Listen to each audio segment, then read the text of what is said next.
We're going to graph these inequalities on a number line. So first we draw the number line. 0 is in the middle, so we mark -3 on the left and 2 on the right. Notice that this is a strict inequality, x strictly less than 2, so we put a hole at 2. And here we have an equal to symbol, less than or equal to, so -3 is included, and everything in between. So we have everything in between, not including 2 and including 3.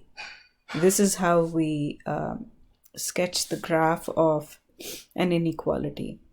Now the next one is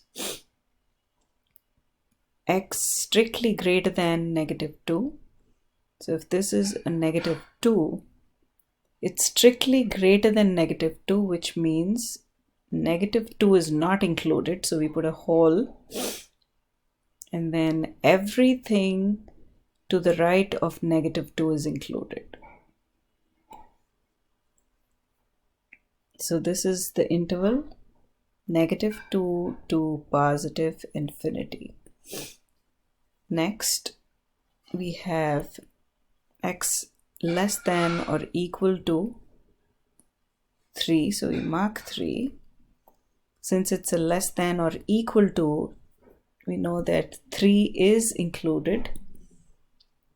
So we mark 3, and everything to less than 3 is included. So that is -infinity to 3, including 3. That's why we have a dot instead of a hole.